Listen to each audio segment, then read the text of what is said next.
Үйімізде қалған осындай аздап қана күріш пен вермишельде сіздерге керемет осындай тамақ жасаудың рецептімен бөлісетін боламын. Видеом қызық болса жоғалтылмас үшін міндетті түрде каналыма тіркеліп алыңыз және қоңырау белгісін басып қоюды ұмытпаңыз. Сіздерге жоқтан бар жасауды үйрететін боламын.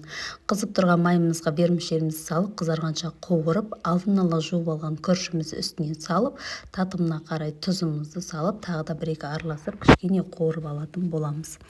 Кішкене қуырып алғаннан кейін үстінен бір шөміштей суымызды құятын боламыз, және де суы тартылғанша жоғарғы отта суы тартылғанша қоятын боламыз.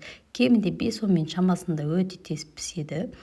Дәмі өте керемет болып шығады. Бұндай гарнирді турецкий кафелерде көп қолданады. Міндетті түрде сіздерге де бір рет болсын жасап көруге кеңес беремін. Осымен гарниріміз дайын. Енді табамызға аздап қана майымызды құйып, оның үстінен осылайша алдын ала ашып алған сосискаларымды салып, қызартып қуырып, оны арнайы бір ыдысқа алып қоятын боламын. Одан кейін дәл осы майымызға тағы да жұмыртқамызды қуырып алатын боламыз. Бұл гарниріміздің жанына салуға сіздер сосиска или жұмыртқа қолданбасаңыздар да алдына подлива жасасаңыздар да болады. Мен осылай жасауды жөн көрдім. Сонымен жұмыртқаларымызды осылайша салып, татымына қарай аздап қана тұзымызды сеуіп, жұмыртқаларымызды пісіріп алатын боламыз.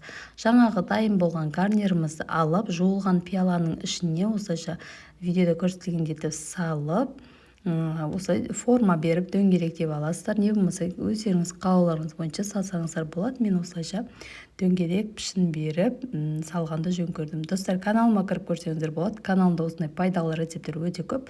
Міндетті түрде жасап көруге кеңес беремін. Дәл осындай еті формасын шығарып алғаннан кейін қараңыздар қандай әдемі көрінді. Алдына сосискамыз және жұмыртқамызды салып ұсынсаңыздар да болады. Не болмаса қалауларына қарай кетчуп, майонез қосып берсеңіздер болады. Балаларым, ата-енем, отбасым барлығы өте қатты сүйіп жеді.